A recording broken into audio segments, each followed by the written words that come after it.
Hello. Dominic, are you here? Good morning. Good morning.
Hey, good morning. Before everyone gets started, was there something added last minute to this docket that pertains to Ward 13?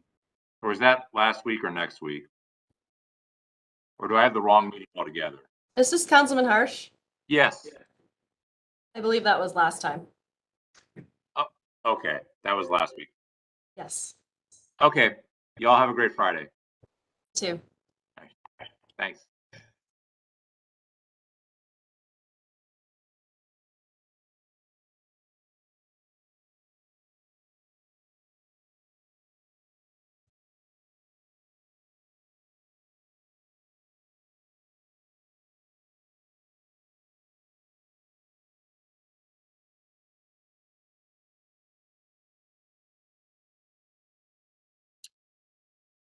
Director Wong, it's 9 o'clock.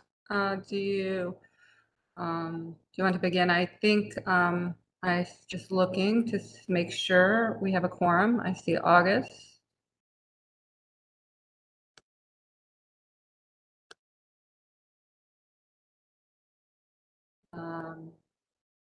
See Diane.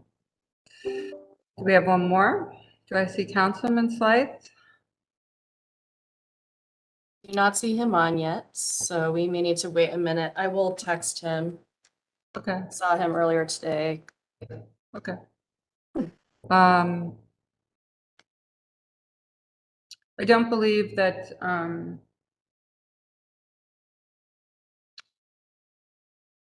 Stam There he is is. here, and I also believe that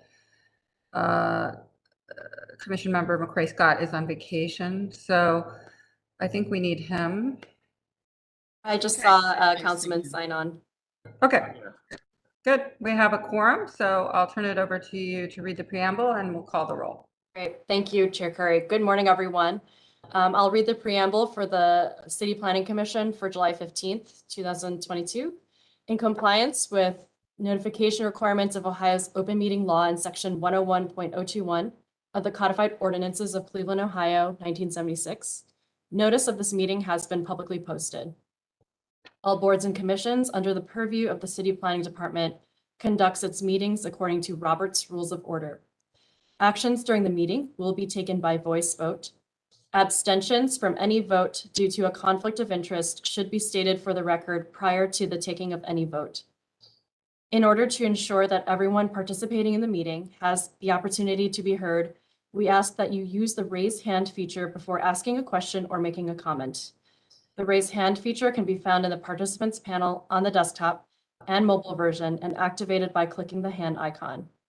Please wait for the chair or facilitator to recognize you and be sure to select unmute and announce yourself before you speak. When finished speaking, please lower your hand by clicking on the raise hand icon again and mute your microphone. We will also be utilizing the chat feature to communicate with participants. The chat feature can be activated by clicking the chat button located on the bottom of the WebEx screen. Call-in users can unmute by using *6.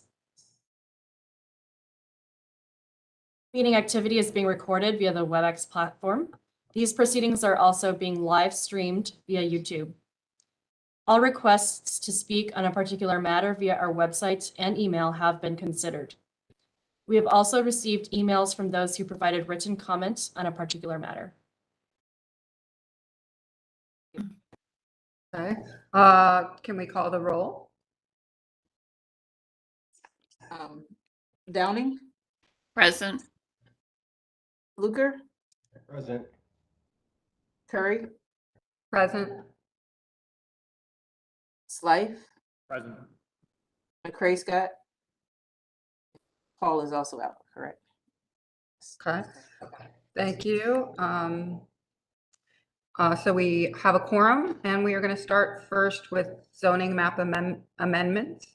And before we jump in, I even read it, I'd like to say that there are a few zoning matters. So I'm going to read this once for the procedures for zoning matters. Zoning matters are a public hearing.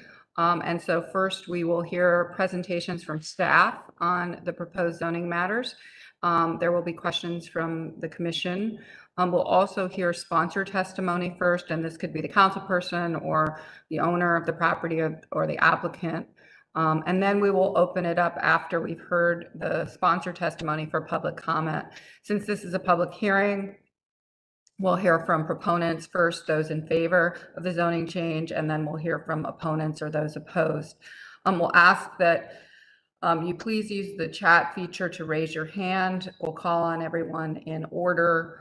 And we ask that you keep your comments to 3 minutes or less. Please remember that you are addressing the chair when making your comments, and limit your comments to the specific matter in hearing. Also ask that you please state your name and address if you're affected property owner, adjacent property owner. So with that, we'll go to the first zoning map amendment. This is an unnumbered ordinance changing the use, area, and height districts of parcels of land south of Carr Avenue between 88th and 93rd Street. And I will turn it over first to Shannon Leonard from the staff to present. Good morning, Madam Chair, Shannon Leonard, Chief Zoning Planner, City Planning Commission. This specific map change is directly related to an RFQ project through the redevelopment of extra CMSD sites across the city of Cleveland. This particular project was awarded to Ozan and RDL and a few others. And so really we're just changing the zoning here to permit the redevelopment of the by right. They need zoning entitlement for financing of the now vacant Charles H. Lake school site as selected by the city of Cleveland and CMSD. And then also this will allow a variety of housing typologies as well as a very small neighborhood retail while also preserving and activating the green space nearby. And then it'll also align existing and future land uses with the zoning to enhance the character of the neighborhood. Next slide, please. And so this is the specific area that we're looking at. This is currently zoned a mixture of multifamily and two-family. It's directly south of the railroad tracks, which are also directly south of I-90, and then north of that is Lake Erie. And so since they've consolidated these lots for the development, you now have a split zoning issue. And so next slide, please. So we're proposing here to rezone the area local retail D3, and that I'll walk through, but really specifically to allow for the apartments, the townhomes, and then during a community meeting, the neighborhood really wanted to see a coffee shop or some type of ice cream shop, some very minor neighborhood retail, and then adding an 8-foot specific setback. Next slide, please. And so this is the existing conditions. As you can see, it's a vacant property. It was the former site of the Charles Lakes School. I believe Charles Lake was the first superintendent of CMSD schools. Next slide, please. And so the proposal here is local retail D3, and that's specifically to allow the building and the massing of the site to be respectful of the existing context of the neighborhood. There will be 2-story brownstones that line with ground floor garden terraces to ensure street level activity. The 3-story units facing Carr will have stoops to create pedestrian scale on the street.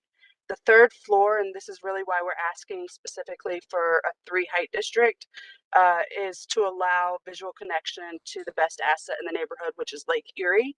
And then the rooftop deck of the apartment building will also give that visual connectivity to Lake Erie, but it will also be slightly larger massing, really to activate the park space south. And the specific reason why we asked for the 3rd height district, which is actually 115 feet, is because, as you know, between height district 2 and height district 3, it's a significant difference from 60 feet to 115 feet. But this specific apartment building and townhomes will not go higher than 67 feet. And unfortunately, because of the siting of the property and wanting to create a good scale, they were not able to go lower. We couldn't do the 60 feet to allow the step back. Next slide, please. Next slide. And then the next thing is adding the 8-foot specific map setback. And that's really because on a site like this that is one parcel, the required front yard requirement is 15% of the average depth of the lot, or up to a maximum of 35 feet. And the front yard setback is the area where no structures may be located. Next slide, please. And as such, they are indicated on the building zone maps of the city. They're either from the property line or from the street center line. They take precedence over all other setback requirements, and they can only be changed with legislation. Next slide, please. And so we're proposing that 8 feet to allow to have the best scale of the site, to allow to activate the park and the connectivity between the current neighbors and the proposed development at this site. The map setback will allow this development to move forward as designed. And I believe Mr. Soltis is here from RDL, as well as Ozan is here to answer any questions regarding this specific development. But the proposal here again is local retail that allow for the townhomes, the apartments, and the very minor neighborhood retail that the community asked for, and then adding that 8-foot specific map setback to get the building and scale that the city is looking for in this development. It should also be noted that this is supported by Councilman Hairston. And again, there was a community meeting around, I believe, February or March of this year. Thank you.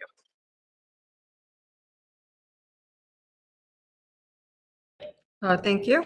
I'm going to ask if the councilman is here. I can't see, or if any of the applicant would like to speak first. So I'm going to ask maybe some help from you, Marka. Do you know if I don't see that. So we'll move ahead to the public portion of the meeting and ask that any proponents or any one in favor of the zoning change speak. Just raise your hand and we'll call on you. So anybody in favor of the zoning change?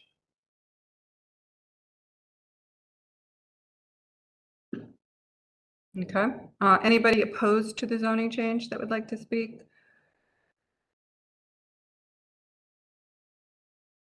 Okay, I'll close the public portion and ask for commission members for any questions or comments and or a motion. Madam Chair, I didn't notice which CDC service area this is located in. May the staff address that, please? Sure. Director Wong? Or Yes, this is in the Famicos footprint. And I have spoken with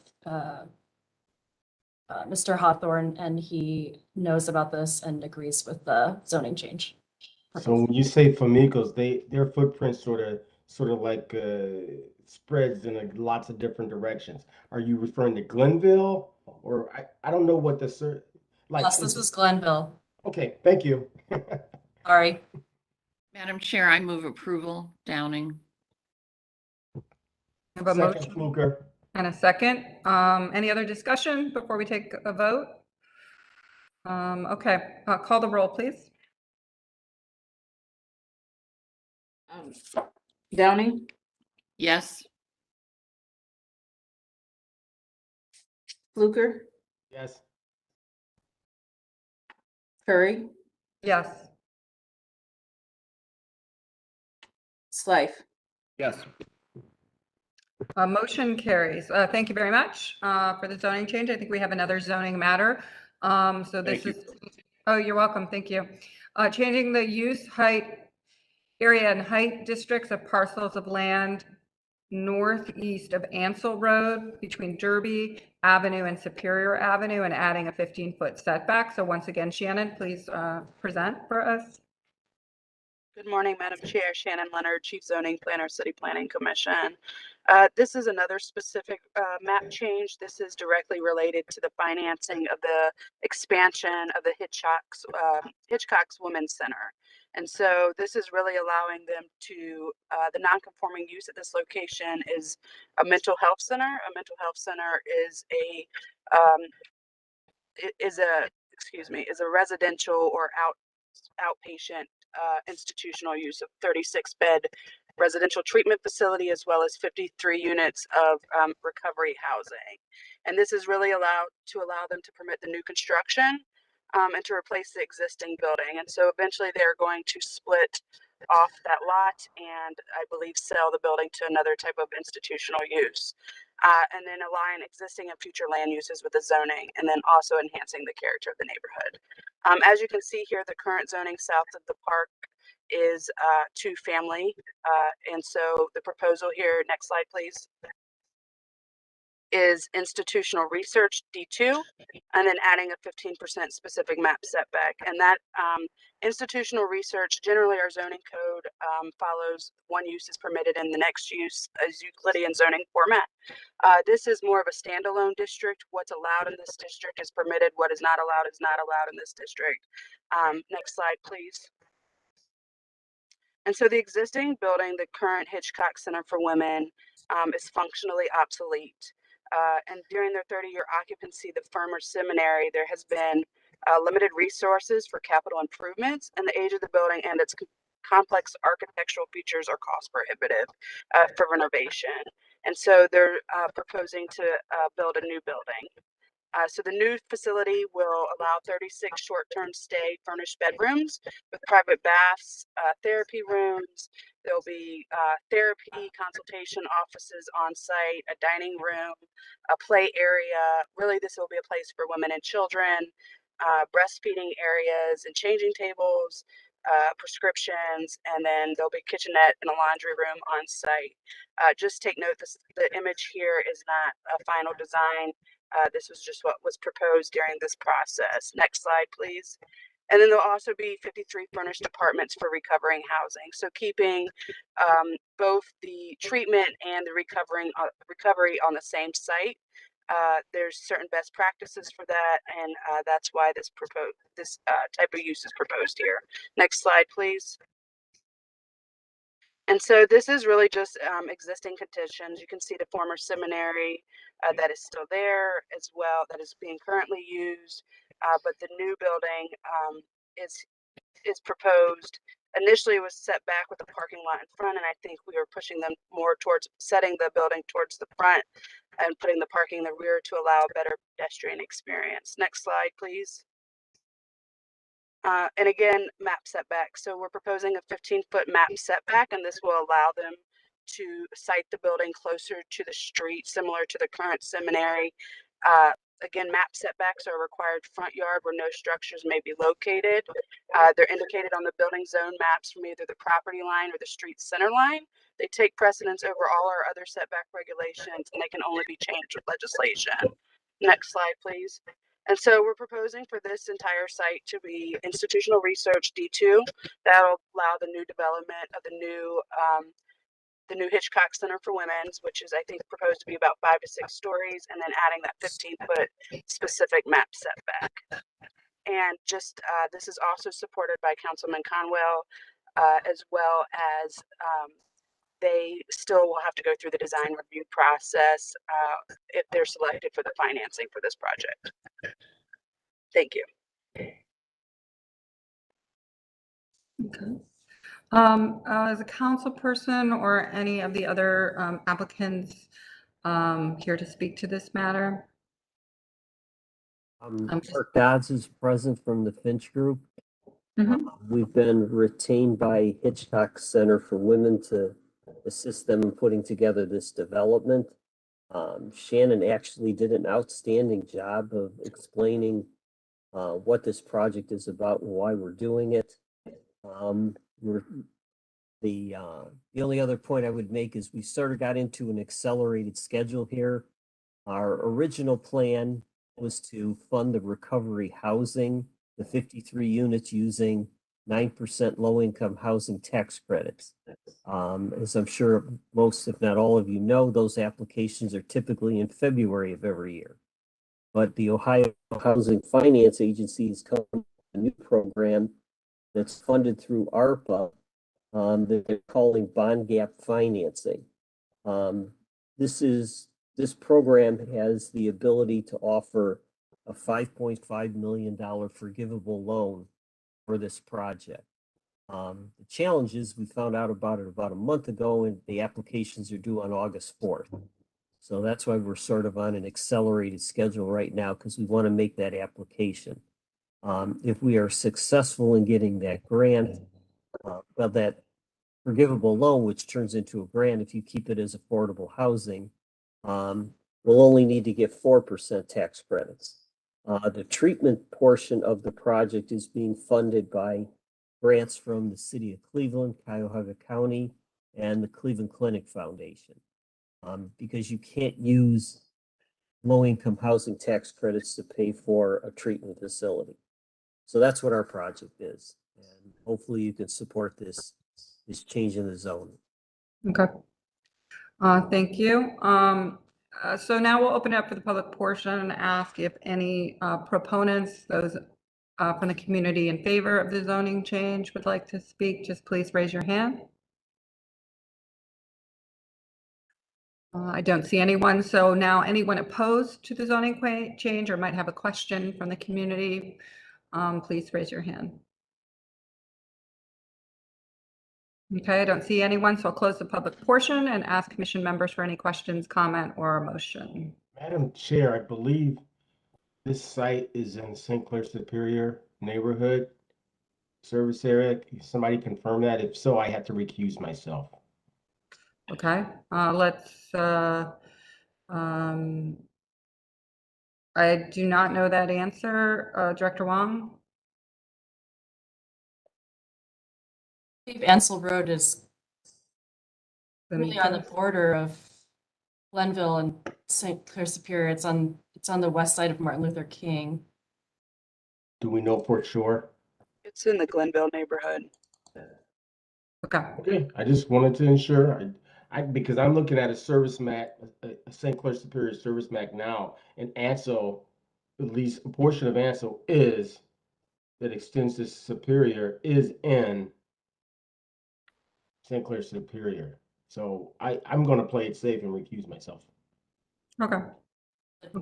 Madam Chair, I'm willing to make a motion to approve. This is Downing. Do we have enough for a quorum then? Yes, we do. If you go ahead and make a motion, we do. Okay, I move approval. Downing. We have a motion and a second from Councilman Slythe. So let's call the roll. Down, And it just as a, before we vote, I say to Director Fluker, I believe you can just abstain as opposed to recuse because you're not benefiting financially from this project, even though you're involved with the St. Clair Superior neighborhood. So Fine. I mean, I just can't vote with Yeah, whatever's just- appropriate, Madam Chair. yeah, So I think I you can rescind my initial request and I will abstain. Thank you. Okay.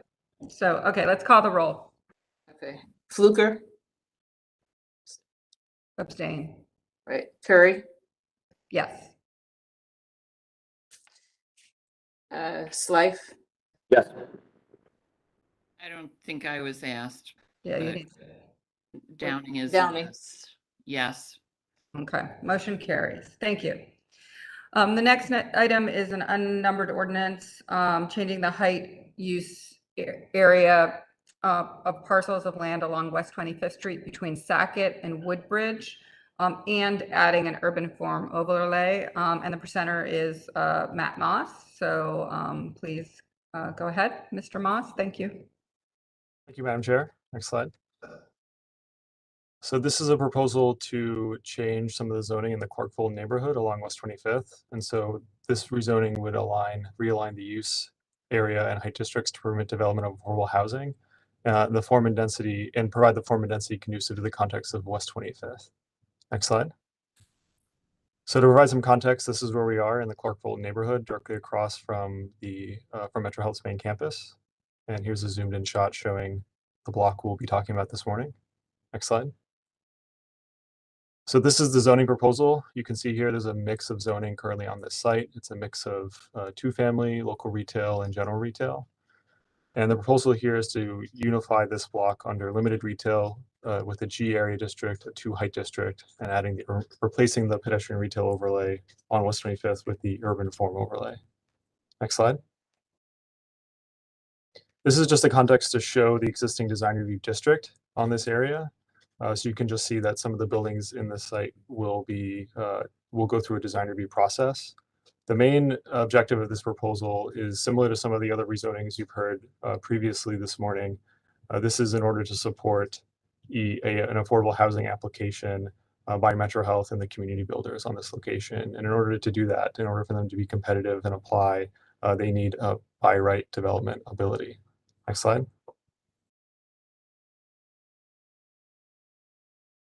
So this is the block in question. You can see there's a large vacant site that's owned by Metro Health, and they own some other properties to the north, but there's a mix of existing retail buildings, some small scale residential structures, and some commercial buildings. Next slide.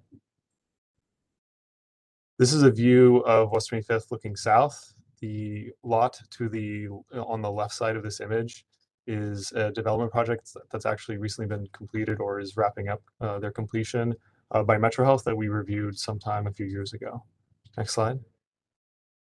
And this is an example of just the elevations of that project. It's the Via Sana project. And I know Greg Zuka from Metro Health is here. He could speak more to that if you've got questions. But this is the scale of development that this rezoning would permit by right.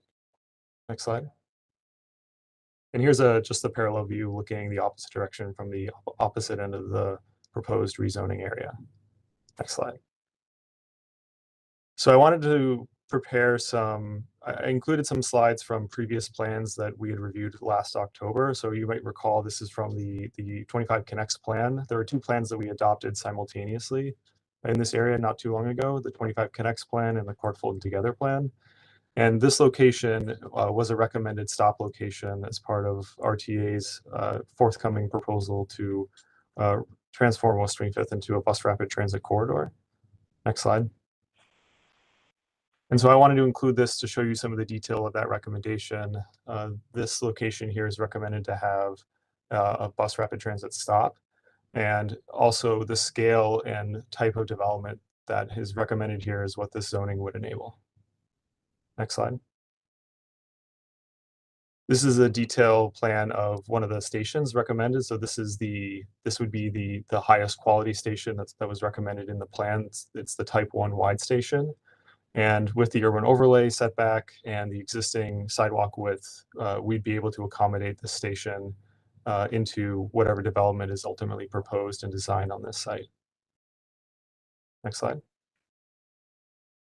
And this is a recommendation from that same plan. So our RTA's consultant rather, Stantec, they came up with some typologies to include along the corridor in various locations. And this is a typology diagram representing the type of development they recommended for West 25th specifically. Next slide.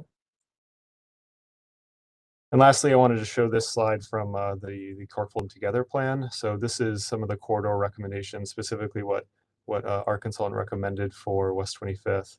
So as part of, this rezoning will really enable this vision to be realized, at least in this section of West 25th. And these are some of the points I think moving forward we'll want to consider when we eventually design review the buildings that will be built here. Next slide. And that's the proposal. I'd be happy to answer any questions. Okay, thank you very much, Matt.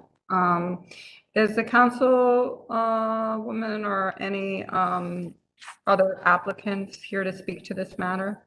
That reminds me, I do want to note, Councilwoman Santana does support this rezoning. Okay, thank you, very helpful. Anyone else here? We'll start with proponents then. So anyone in favor of this zoning change who'd like to speak, either from the neighborhood, residents, property owners, CDC? So this is Greg Zuka. I'm the Director of Economic and Community Development for the Metro Health System. Thank you very much for this opportunity to bring this forward today. Just really quickly, as Matt was discussing, the projects that are moving forward that were in a pre-development phase for these sites really came out of the neighborhood master planning effort. We initially were looking to do some housing for some of our medical residents, but as we learned from the master planning work with the councilwoman and the CDC, that there was really a strong need for senior housing. And so we replanned or reprogrammed the site for that purpose and are moving forward with an application to the Ohio Housing Finance Agency to help to provide financing for that. And as Matt indicated, this rezoning is required by that application. Okay. Thank you very much. Anyone else in favor of the zoning change? Okay. Anyone opposed to the zoning change or who has questions from the community? Okay, we'll close the public portion. Commission members, any questions? Yeah, Go I'm ahead. sorry. Madam Chair, to Mr. Moth, and actually to my colleagues. I know, although we're not here to see a design, one was shown, I'm starting to become very hesitant approving tax credit housing nowadays because they're all starting to look the same. You could tell it's a tax credit. It's so formulaic. It's almost like when back in the early 70s, late 60s, early 70s and 80s, you had HUD 202s. You can look and drive down the street and see a HUD 202. I just ask that as we navigate these waters, we become cognizant of the fact that that's what we're repeating now. Because, and I just wanted to make that point. Thank you. That's a good point. It's a good point. Commission members, any other comments or questions? I move approval, Downing. Second, Fluker. A motion and a second. Marka, can you call the roll, please? Yes. Downing, Yes. Fluker, Yes. Curry, Yes. Slife, Yes. Okay, motion carries. Thank you. And I thank staff. I know how much work zoning changes are, but they are so critical to ensure that the visions are able to be realized and that we can hold accountable to the good work that's being done in neighborhoods. So thank you to the staff for that. And we'll go on to lot splits and consolidations. The first one is permanent parcel number 112-17-081. This is at 15304 and 06 Lucknow Avenue. Demetrius, are you here to present this one or staff? Yes, I am. Demetrius. Okay. Good morning, everyone. This is a survey that I had on the parcel. I'm currently a potential buyer for the property. As it currently reads, the house is a multifamily,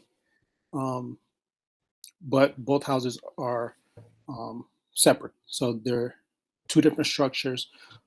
So I'm proposing that the lot be split into individual housing. I think I have more slides. So if there's another slide or no slide. But on the presentation that I emailed in, you see both houses on two separate, there's one house in the front and then there's a separate house in the back. The house in the back allows for entrance into the back house from, I believe it's Shiloh Avenue. So the first house, parcel A, you can easily get to from Lucknow Avenue. And currently the residents in the back, you have to walk through the driveway of parcel A to get to parcel B, or they have a separate entrance off of Shiloh Road for parcel B. Okay, so there's access from both streets. So parcel A gets access from Lucknow, parcel B gets access from Prentice Court. So there's no requirement here for a shared driveway. No, Okay. actually, parcel B has a garage. Parcel A just have a driveway without a garage. Okay. Commission members, any questions or comments? Madam Chair, the applicant made a statement that he does not currently own the property. Does that factor into our action? Well, I think it matters if he's the applicant or is the owner the applicant. He can speak to it, but the question is to staff is who's the applicant? So I am the applicant.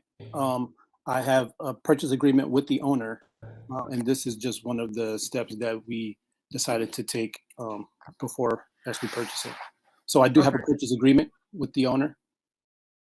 Yeah, it's a good question, I think, that the commission member asked, because we are doing a rezoning, or we're doing a lot split, and if you don't buy the parcel. So actually, I do think it's a really good question. We do need the applicant to, or the owner to be the applicant. Okay. But that is a requirement. We cannot have people submitting things for property they do not own. Okay. So we may need to table this and then have you come back in with the applicant, or go ahead and purchase it and come back in. Is the applicant on the phone or on the list of meeting attendees? Is the owner, I'm the applicant, the owner, sorry, the owner is not. Okay. Then I do think, yeah, I do think the owner needs to actually apply technically to get this. Okay. Madam Chair, I will move to table this. Second, Fluker. Okay. Motion and a second. Can call the roll. Downing, Yes. Fluker, Yes. Curry, Yes. Slife, Yes. Motion carries. And to the applicant, you can come back in 2 weeks. It's not going to take you too long. We just tabled it. So it just means we can call it back up when you're ready. I think the owner can come in and apply. And, it can be as soon as you guys are ready to come in. Just work with staff on that. Okay, thank you. You're welcome. Design review cases. We'll go into these. Can I have the next item? This is in the Flats Downtown Review District. Heritage Park 2 improvement, seeking final approval. This is at 1283 Riverbed Road. Jim McKnight is here to speak to this from the city of Cleveland. And this was approved unanimously at the design review. So let's go ahead and have an applicant. I do not need to swear Jim in since he works for the city, unless there's anyone else speaking to this besides Jim. Our consultant representative, Marie Dowling from Benke Associates may weigh in. Okay. Do you swear to tell the truth, the whole truth, and nothing but the truth, as you shall answer to the penalty of perjury? Maybe they're not on, Jim. Okay. Well, we can Go proceed. ahead. All right. Good morning, everyone. Thank you very much. We're looking at a small, about quarter-acre park on the west side of the river. This is directly adjacent to Center Street Bridge, but it's known as Heritage 2 Park. Right in front of the old Left Bank building, which has recently been proposed to be the Apollo apartment renovation project. So this is a park that was originally constructed in about 1980, roughly. We can go to the next image. And you can see that the proximity and direct adjacency to other park spaces in downtown Canal Basin Park and Settlers Landing are directly across the street, across the river, as is Heritage 1, which is under lease with the Metro Parks, and they're currently constructing boat docks in that location. And then directly to the south is the Irishtown Bend site, and you can see the connectivity there, as well as the opportunity to connect all these park spaces together with trail connections through the Cleveland Foundation's Lake Link Trail to Wendy Park Bridge and to Whiskey Island and Edgewater Park, and then to the south through the Canal Basin Park to the Towpath Trail. So this is a pretty important, we feel, pretty important location to make some improvements. Next image. And so the park was originally, as I mentioned, built in the 1980s and has essentially been untouched since then. And these are some of the site photos of it. The next image may be also helpful. Yeah. So this is current conditions of the boardwalk, as I mentioned, 1980 era. So the timber decking is deteriorated, and the old railing on it was a post and chain system that endured several crashes. Actually, Elm Street terminates at the park at the south end of Elm Street. Now, Elm Street's currently one way heading north, but in the old days, it actually was a two-way street, and there were several incidents where cars went through the park, over the boardwalk, and into the river. And some of that damage still remains, unfortunately. So we're here now to rectify that situation, and we do plan a curb bump out. We'll show you on the next image of the proposed changes to the park. And a bump out there would actually be at the terminus of Elm Street in the event that that street were to become two-way again. I think one of the important emphasis of this redesign is that we're focusing the seating areas and the orientation of gathering spaces toward the downtown skyline. The quintessential view, and it was really on our first image of this presentation, is that view of the river in the foreground, the Detroit Superior Bridge in the midground, and the skyline as the backdrop. And it really is a quintessential view shed from the river valley to the downtown skyline. So we emphasize that with our proposed realignment of paths and circulation, as well as gathering spaces along the boardwalk. So the plan entails renovating the entire boardwalk, about 260 foot in length, and new gathering seating areas that will be adjacent to the boardwalk. And next image, please. A seating pavilion, which will be, you see it as the black rectangle, or blue rectangle, I'm sorry. It's about 18 by 24. And that'll have a community picnic table under it, as well as bench swings that'll face that skyline view. And then the adjacent seating areas will be an exposed aggregate. Next image. With seating adjacent on both sides. We'll also install the new railing system consistent with Metro Parks River Gate Park at Merwin's Wharf, and similar to the new railing over at the east bank of the flats. Next. So we have a series of these bench seating areas I mentioned on exposed aggregate pavement. And those, all the furnishings and recommendations for finishes have been followed the guidelines that were adopted recently for the flats design guideline document that city planning spearheaded with the assistance of Ohio City Inc. So we've got our landform bench seating, community picnic table, as I mentioned, underneath the pavilion, bike racks that'll be at the terminus of Elm Street. And we do install crash-proof bollards there on that curb bump out at the terminus of Elm.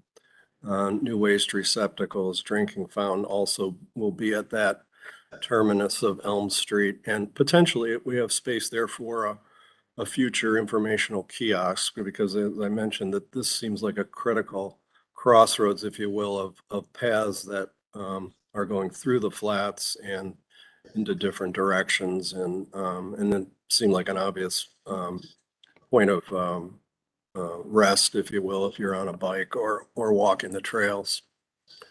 And then the final image, I believe, is our lighting scheme. Again, we did follow the guidelines for lighting fixtures and fixture types. And then we'll do new tree planting, essentially along riverbed street. We do maintain the next image. We do maintain a large sycamore tree that's at the very, I guess that's the east end of our park, adjacent to the Jackknife Bridge. I think those are the key components of what we're proposing. We're excited about these renovations and improvements. Okay. Thank you, Jim. I have a question, but we'll open it up to commission members. I guess I'll ask mine quickly. On the larger plan, I'm just curious if it is possible to complete the boardwalk in this section. I know there's a little building there and across, and like if that is just possible to do, because it seems like if it gets done now, it will happen. If it doesn't, it won't for a very, very long time. So if staff could go back to the larger site plan, I'm just curious about the existing little building and then the green space adjacent to it. Right there, yeah. Yeah. So to the west, that's the old harbor master's house. And there's actually a step down in grade transition from the boardwalk in Heritage 2 down to the harbor master's house. We see the potential renovation of the harbor master's house as an entirely separate project, but it certainly can be integrated and connected to this boardwalk in the future. There's also been some discussion with Metro Parks about a potential water taxi location behind the harbor master's house in the future, and even has the opportunity to also be a kayak launch site, because the bulkhead is much lower and closer to the river's edge in that location. Then further west of that, we get into the swing of the Center Street Bridge. And the difficulty there in terms of getting a path through, I think really it comes into the logistics of management of that bridge structure. And currently it's somewhat fenced off, I'd have to say. We've maintained a drive apron there to the fence that allows for maintenance vehicles to get down under the bridge. But I believe that that'll be the biggest hurdle to continue the boardwalk all the way to Irishtown Bend. And then on the east side, we run up right against the Jackknife Bridge, and then the Jacobs Pavilion site, with some challenges there as well to get continuous boardwalk on that side of the river. But there are ways to certainly route pedestrians around to get back to a boardwalk at east and west locations. Okay. Thank you. Commission members, next question. Chair Curry, I wanted to note that Councilman McCormack has his hand raised. Oh, okay. Yes, Councilman. Thank you, Madam Chair. Can you hear me? We can. Wonderful. Awesome. Well, happy Friday, everyone.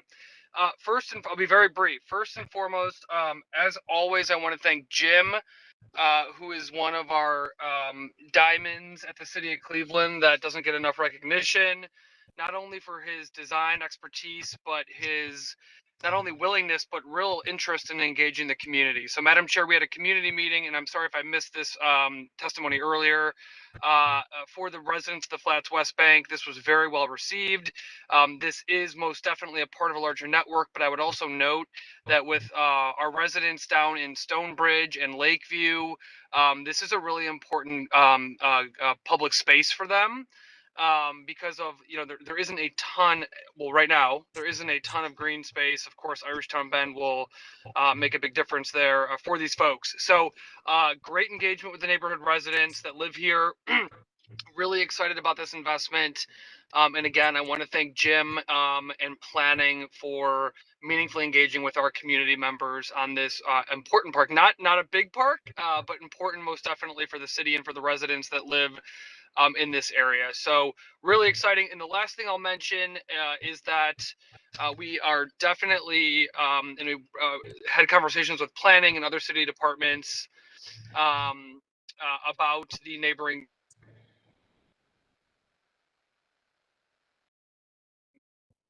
for years, and we're definitely interested in coming to some sort of really exciting resolution for that building to restore it and make it a part of the fabric here. So very much on the radar, and looking forward to continuing those conversations with the Bibb administration. Thank you.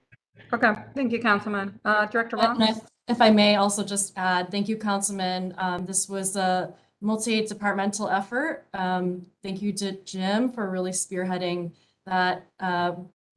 Staff from our department are also working with traffic engineering to make sure that the connections will be smooth to Irishtown Bend on the street and the public right-of-way. And then also just wanted to say that we received a letter of support from Jim Haviland of Flats Forward supporting this effort. And he was also helpful in gathering the community meeting. So thank you. Thank you all. Commission members, any questions?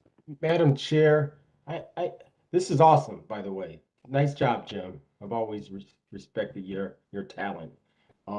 My concern is very simple. The city of Cleveland's track record on maintaining facilities, asset management is less than stellar, a lot less than stellar. I just give you an example. I was at Lee Park on Monday. There's a nice little plaza. There's Fannie Lewis's bust, and there's some nice artwork along the Great Wall. The weeds there are 6 feet tall. There's weeds growing through the field's synthetic field. I could go on and on. I can go to other properties. This is all great. But we need to figure out a maintenance program that takes the city of Cleveland to the next level, because right now I don't have much confidence how this park's going to look 4 or 5 years from now. Thank you. Okay. Commission members, any other comments or a motion? I move approval. Downing. I'll second. Motion and a second. Let's call the roll. Downing, Yes. Fluker, Curry, Yes. Slife, Motion carries. Thank you, and thank you to the. Thank you all. The next item is in downtown Flats design review, iHeart radio projecting sign. It's a non-conformance within the zoning code. This is at 668 Euclid Avenue. Shannon will be talking about it, as well as Jessica from Rough Neon. So I'll swear you in, and then we'll have a staff presentation on this. So do you swear to tell the truth, the whole truth, and nothing but the truth, as you shall answer to the penalty of perjury? Yes, I do. Okay. Yes. Shannon, you're going to go first? Yes, ma'am. Okay. Next slide, please. This is really, you're here today, simply the signs in design review districts allows the City Planning Commission to vary the sign code. So really you're here today just to permit an additional 25.44 square foot business identification canopy sign at 668 Euclid.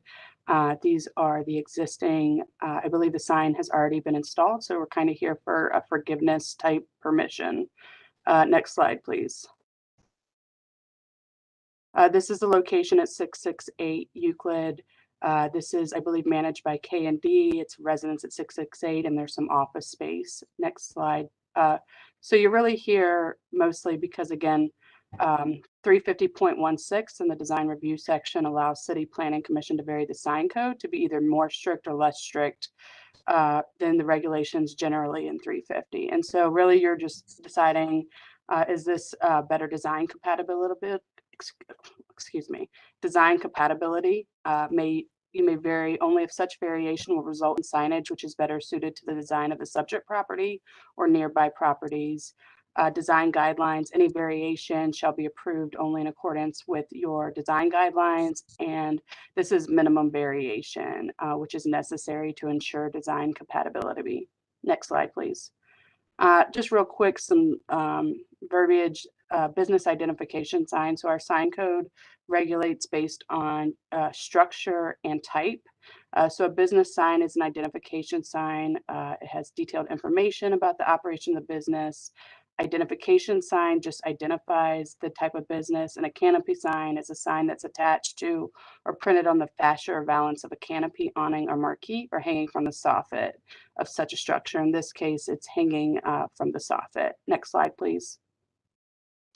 And so the variance required here is that there is generally only one identification canopy sign per building unit that has a maximum sign face square footage of 6 feet.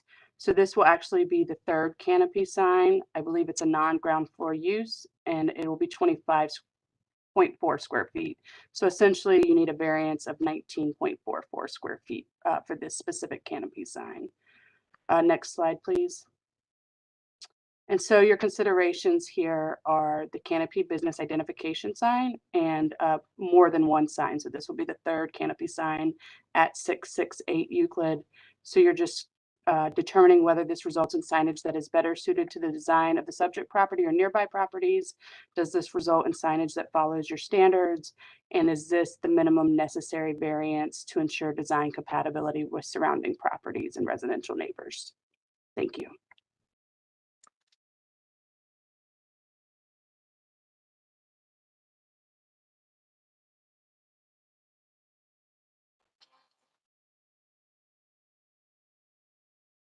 Chair, I believe you're muted. I am. Thank you. Anyone else want to speak, or commission members, any questions about this one? You can see actually the image here is really I think what we should focus on, right? The iHeartMedia sign there is what's being proposed, Shannon, correct? Yes, ma'am, that's correct. Yeah, and that's to scale, right? Yeah, so that the lower left image that you see is what is actually there today. Dro, the former who was handling design review district for Downtown Flats, took this picture or received this picture from code enforcement. Okay, and can you go back or explain on the sheet for this, the conditions? I saw, if we go back to the original, I should have read them. It says, approved unanimously with conditions, make canopy sign more three-dimensional. So was the recommendation from design review to actually alter the existing sign? Drew, if you could speak to that, that would be helpful. Yeah, that's the implication, is that they expressed approval of the general size, but they wanted it to be a little more compatible with the existing 668 signage that you see that's a similar size further east in the back over there. Okay.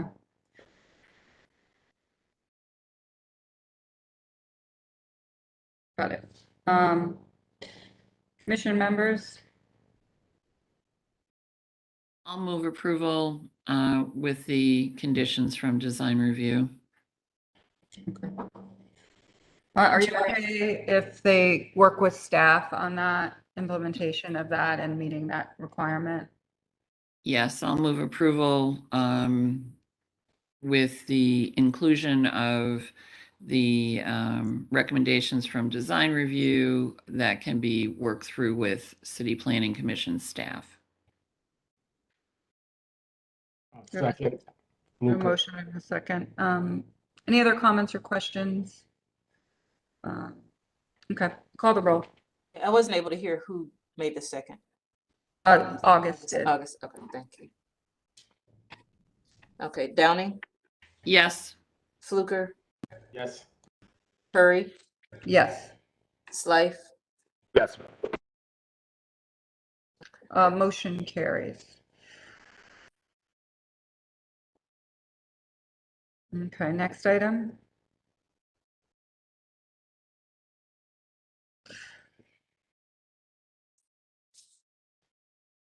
The next item is Flats Design Review H5 Data Center Addition and Facade Improvements. This is seeking final approval at 1625 Rockwell Avenue.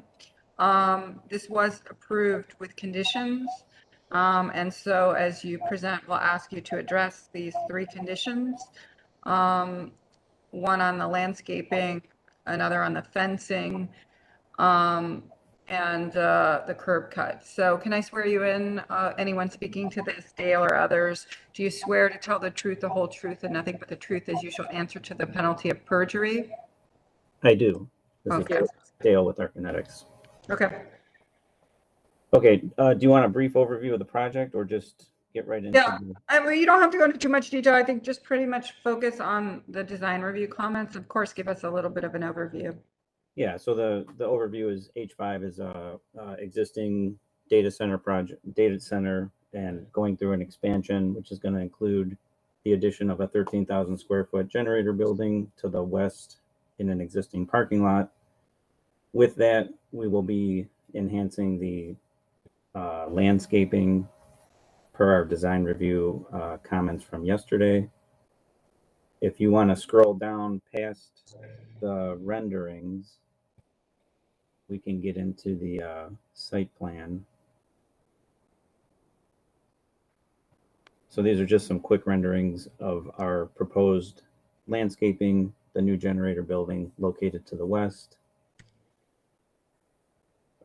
Existing building 4, the interior is going to have some HVAC equipment installed to supplement the data center expansion. For the last design review comments, we wanted to expand our planting beds on Rockwell to 10 feet, our parking spaces to 18 feet, and leave a 24-foot drive aisle in front of the new building. We were able to accomplish that. We also added a new green space to the east of the secure parking area. You can see there. And per the design review committee yesterday, we're going to add some rhythm to the fencing between our entry drive and to the east up to our existing building 2. We're going to jog some of the fencing probably about 4 feet or so to give a little bit of rhythm to that linear expansion of fencing, just to break it up a little bit. Next slide is the landscape plan. So we hired a landscape architect that met with Jennifer Kipp, and we designed a green space to give a little more softness to the site. The design review committee did want to eliminate one planting, which was the buckthorn, which we will do that. We also are going to align our entry drive with the west edge curb of building 1. It's off by a couple inches. We're just going to make sure everything's nice and lined up. Fencing will be 8-foot security fence. If you want to go back 2 slides, there's some fencing details. It'll be an Ameristar fence, wrought iron look, 8 feet tall. To the right of that, we have our gate detail. We'll have 1 entry gate and 1 exit gate. Entry will be at the south side of the site. Exit will be at the north end. And that's about it for the design review comments. Our commission members? I move approval incorporating the design review committee's comments that can be worked through with staff. We have a second? I'll second. Motion and second from the councilman. Call the roll, please. Madam Chair, can I ask a question during this period? I apologize. I just wanted to see from Shannon, if they jog the fence, will they need a variance? We do need a variance for the fence. 4 foot is the, I believe the code. So it was made mention. Anyway, is that the? I'm sorry? Will you need a variance anyway? We will for the height, yeah. Okay, but if they jog the fence from a design standpoint, is that an additional variance? Working with zoning staff. I don't believe so, Madam Chair. Okay, thank you. Just wanted to check. Okay. Call the roll, please. We had a motion and a second. Downing, Yes. Fluker, Yes. Curry, Yes. Slife, Motion carries. Thank you. Next item is a special presentation, and this is the Buckeye Neighborhood Plan seeking final approval. Julian Curtis. So just to clarify, are we adopting this plan today? And is that to the staff? You're asking us to vote to adopt this plan, correct? yes. That's correct. And before Julian begins, I'm wondering if Assistant Director Fields wanted to comment at all about the planning process and the plan itself.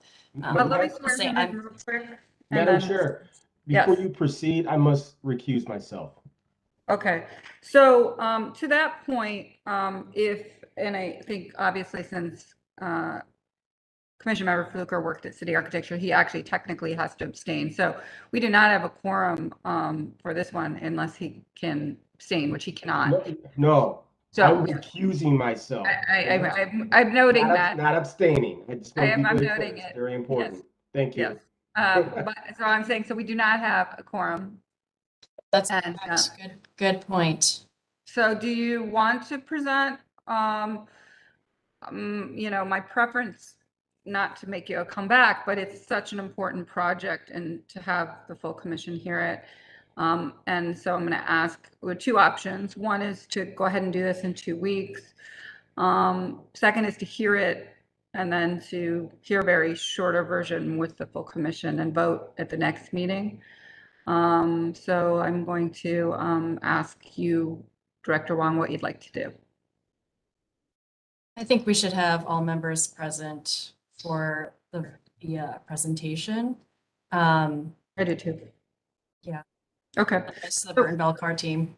Okay. So so we are going to go ahead and are there any other items today? I think we'll need to table this. And so can I have a motion to table? Yes, Madam Chair, I will move to table. Okay. Okay, motion and a second. So we'll see this in 2 weeks. So date certain, and can I have call the roll, please? Can you clarify who seconded the motion? Councilman Slife. Okay, thank you. Okay, Downing, Yes. Fluker, Keith. He has to recuse. Oh, that's right, I'm sorry. All right, Curry, Yes. So we'll see that one in Councilman.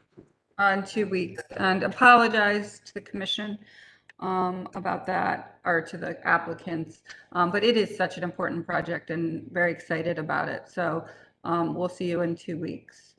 And now we have a special presentation, Stella Maris mural seeking final approval. This is 1320 Washington Avenue. And this is from Allison Henney from Graffiti Art. Do you swear to tell the truth, the whole truth, and nothing but the truth as you shall answer to the penalty of perjury? I do.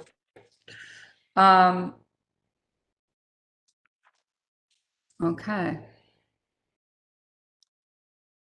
So good morning, here to present the Stella Maris mural. We've been working with Stella Maris for a few months trying to find a way to collaborate. So we have made them part of the process in terms of locating the mural as well as the design. The mural itself is funded through Graffiti Heart, and installation is anticipated to take place at the end of the month. Next slide. One of the reasons that we're excited to partner with Stella Maris is the alignment of our missions. Graffiti Heart's mission is to inspire health and art in the community. And as you can see, Stella Maris's mission is to provide transformational chemical dependency treatment and mental health services. Next slide. One of the services that they do provide is creative arts therapy. And if you have not been to the facility, they have art both inside and outside of the building. As you can see on this slide, Stella Maris's campus has a few buildings, and we will be locating the mural on that north side of that northernmost building.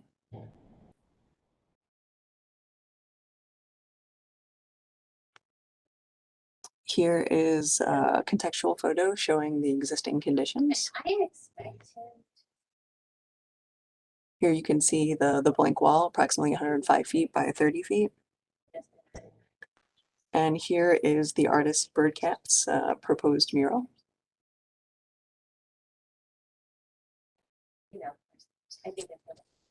The base color will remain that existing gray color, and Montana paints will be used for the mural itself. One item of note is during design review, we were asked to add Birdcat's name and year that the mural was completed. And happy to answer any questions that you may have.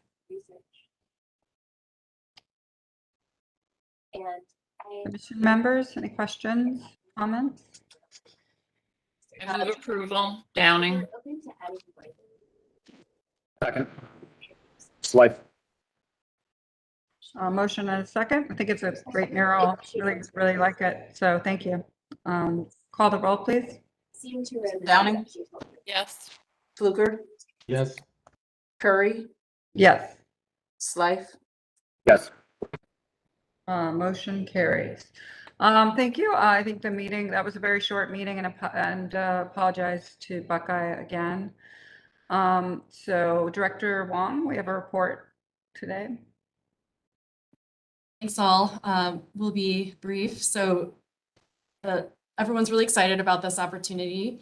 You may have seen a lot of news about decorative sidewalks and resident-led efforts to learn how to paint crosswalks and curb bump outs in order to create more visibility for pedestrians and bring more vitality through public art to our public realm.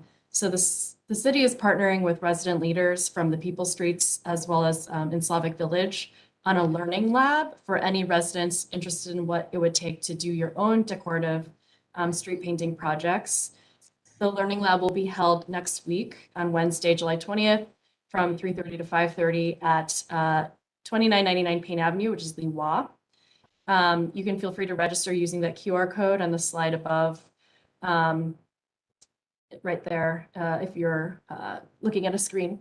The next slide shows what we would consider a success, a partnership with Councilman McCormack, some of the property owners, and Ohio City Inc. We signed off on the very first rainbow crosswalks at one of the city's historic LGBTQ neighborhoods at West 29th Street and Church Street, and this was installed in advance of the Stonewall tournament last weekend. And so we are just excited about a celebration through our street and public art, and wanted to reach out to just say thank you to Don Pettit of Landmarks Commission also, who provided a sign off for this. Part of the Learning Lab is to discuss the new process that we have with regard to these types of painting projects. We will have a process in place to ensure that there is administrative review, but we are trying to streamline that as quickly as possible, and want to thank staff Callie Mersman on her work on recreating those guidelines. Next slide. Let's see. So a few updates with regard to staffing. So we just heard from Allison Henney, who is now our new manager of urban design and architecture.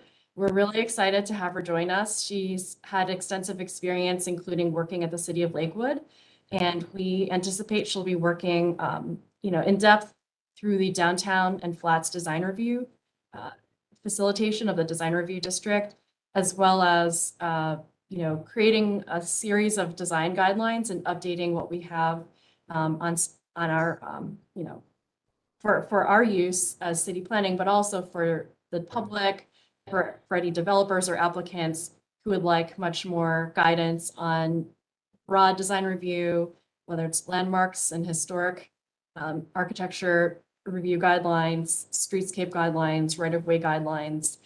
So we're really excited to have Allison joining our team. She just started this Monday. Allison, if you're still on the line, would love to see if you wanted to share anything or say hello, introduce yourself to the commission. Hello. As Joyce mentioned, this is my first week, and so we're still working through some technological issues so that I do not appear as an anonymous silhouette. Very excited to be here. Have already received a very warm welcome, so thank you. Thank you, Allison. I also wanted to share some good news about City Planner Matt Moss. He will be transitioning into a role as a manager of strategic planning initiatives. So we're really excited about this opportunity. Really one of our goals is to advance strategic initiatives and policy initiatives that will shape our city. So some of these key projects include 15-minute cities, moving forward the strategies and tactics for Vision for the Valley, and really creating publicly accessible boardwalk, the financing of that, thinking through how to address and pave the way for much more public access to the riverfront. He is also going to be working on TOD, or transit-oriented development policies, as well as other policy and big projects that would arise. Not to mention, as all staff will be working on the citywide master plan, the comprehensive plan coming up. And so there will be a lot of policy work related to that. Ms. Waverly Bowens is our new assistant administrator, and she'll be joining the Board of Building Standards and Appeals. And we're excited to have her join as well. She started on Monday. With that, we have position postings. We are seeking city planners for the near west, southeast, and northeast neighborhoods. So please spread the news of folks who would be good additions, strong leaders in those neighborhoods. We also have a current posting for a senior assistant urban planner for the Landmarks Commission. And we're really excited because it's been 2 staff, or maybe sometimes 1 staff, for like decades. And we have the opportunity to add a 3rd staff this year to work on the preservation of culture and architecture in our great city. So please look for these job opportunities at governmentjobs.com. Sure, if there's one more slide. So one issue I did want to raise, this is a question coming out of our zoning department. If the commission has a few extra moments, we did have a question regarding an upcoming form-based code related question. Do you have a few moments to discuss the issue? Sure. I apologize, this is in addition to the agenda, I guess under new business. I would like to turn it over to Shannon Leonard, who is now the project manager for the form-based code initiatives, to pose the question to the commission for discussion. Thanks, Shannon. Before we move to that, could I just ask a question about the sidewalks? Yes. Okay. I think they look great and it's really exciting. What is the plan to maintain them?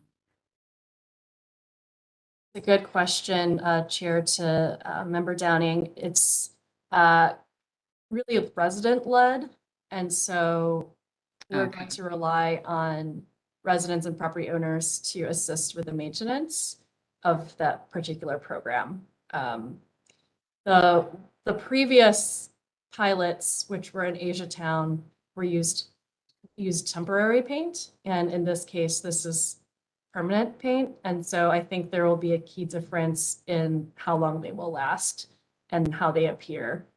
Hope that answers your question. Yeah, thank you. I was on the Gordon Square Arts District Board for many years, and the crosswalks look great, and then they didn't. So I just wanted to ask that question. Thank you. With that, Shannon, if you could pose your question to the members. Thank you. So as you know, one of our sections, one of our pilot geographies is the Huff neighborhood north of Chester between East 55th and East 90th Street. But what you might also may or may not be aware of, between this area of Chester on the north and south side, the parcels along that are flanking Chester do not have Chester addresses. They have the side street addresses, so East 51st, East 61st, etc. And so I think as a historically, they've never had a Chester address, and that was from previously in previous administrations where when they built Chester and they cleared Chester in these areas, they never assigned Chester addresses, and it had a lot to do with the title work beneath Chester and the land being free and clear. And so the new survey department believes that we could give Chester addresses if we decided that Chester should be a frontage, right? And so this is really important because our drafts of the form-based code really essentially made Chester, this section of Chester to be more like Upper Chester, which is beyond east of East 90th, and allowing larger scale buildings that front Chester and really make Chester more of a boulevard. Obviously, there's probably a lot of like street improvements that could definitely be made along Chester since it's such a large street. And so the question I'm posing to you is because we need to determine before we move forward in this geography with the form-based code as it's presently drafted, is Chester a frontage, or should we continue allowing using side streets to be the frontage of the streets, if that makes sense? And I'll take any questions you might have. Shannon, if I may add, I think that impacts form-based code, right? Because it impacts where the entrance is and what the front facade is. Right? Is that accurate? Kind of, yes. The ideal under the form-based code is that there still wouldn't be entrances along Chester, that they would still be coming off the side street, but it does make a difference because you're basically the scale of the buildings fronting Chester are similar to the scale east of East 90th. And this, obviously could have an impact on the residential neighbors immediately adjacent to these types of developments along Chester. And so it really ultimately will affect the placement of the buildings and their scale.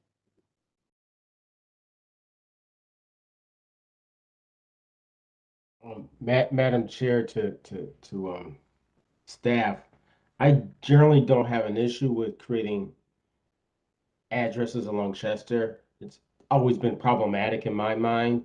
I think is with the caveat that as long as the form-based code respectfully deals with how we step down for higher density into the neighborhood, so that transition doesn't alienate who's there currently.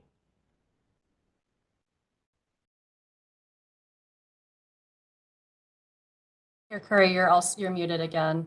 But I just wanted to share, Member Fluger, I hear you and we understand. Thank you.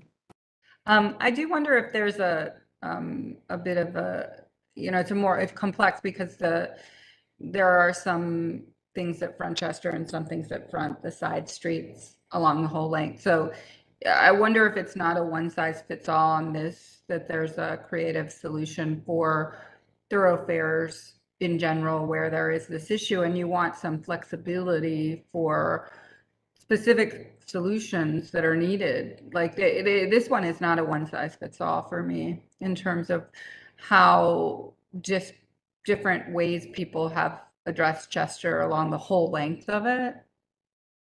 So I don't have an answer, but it's a really interesting problem.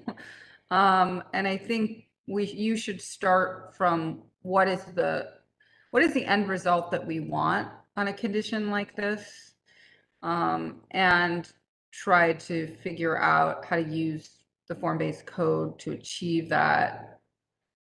And it might require a couple solutions along the way. Because there are areas where there's more homes and there's areas where there's other things. So anyway, it's a complex little problem. That's all I will say. It's good for you to flag it. It's a complex. I'm sure that's a very good point. I think I always like trying to solve issues going back to the scene of the crime. We have to understand the context of why this street was built in the 50s. We all know. I don't have to give you guys a history lesson. So I think Madam Chair is correct in her assessment. I think we need to go back in the beginning and try and figure out how we do this so we don't create the same impact or potentially create the same impact. And I would agree with the chair. Thank you. I don't know that we helped you, so I apologize. We weren't helping you, but No, I think yeah, we appreciate it because I think, you know, we always seek feedback on these very large changes. And I think we have some good direction now, you know, looking back at old plat maps to see prior to Chester how the streets interfaced. And if we want to recreate that kind of interface again, you know, that is what we would come back to the commission with regard to recommendations. I think we know that, again, Chester is sort of this enormous barrier that few neighborhoods through urban renewal. And so if we're trying to stitch back and help the neighborhoods face one another, not just the sides, as well as understand a new, you know, urban form to kind of like recreate urban form. I think those are just all things that we need to think about and look at. Shannon, do you have any other responses or thoughts about that? I have one last idea before Shannon goes, is that what's emerged for me from the whole length of Chester is that there, especially from 55th to 105th in that range, is that there is really a desire to calm it and to think about potential intersections where crosswalks, you can prioritize the pedestrian crossing. So like at Dave's, we're looking at 66, 71st, you know, and if you took a different approach, which is where does the city want to encourage intentional pedestrian crossings that start to drive these major north-south connectors, that you will actually have a different solution at those where we might signal and do major crosswalks, because you would want to think about what you're saying, Joyce, is to make it feel more connected. So you actually might end up with a intersection solution where the planners desire these new major crosswalks, and then a different solution for where between those, where the addresses may face Chester. So that would be the approach I would take, because my hope is that there are some interventions that happen where there are potentials for these new sort of restitching and also turning this east-west city north-south. And that requires actually more of a four-corner intersection solution there. Yeah, and to your point, Chair Curry, Midtown's neighborhood plan from my sort of former life at Midtown actually has those recommendations, which were adopted by the Planning Commission. So we can take a look. I mean, that is going to stop at 79th Street and does not address Upper Chester, but I think we can take cues from that plan to understand how to, again, reconnect the north-south and address the four corners. So thank you. Thank you for your input on this. It's very helpful. While you didn't give me like a verbatim solution, I can understand that we can that it's not off limits to make Chester a frontage is what I'm gathering from this. Yep. And so that's helpful. So we'll dig deeper into it and look more at the intersections and the cross sections and some of the requirements there as well to see how that could play a part in this. So thank you. Thank you very much. Anything else, Director Long, from your report? That's all. I will just share that there's a lot of public art events, while not directly run by the city, but there's just so much going on with Front and CAN and so many other events. So I would just encourage us all to go out and see our great city these next few weeks. Thank you.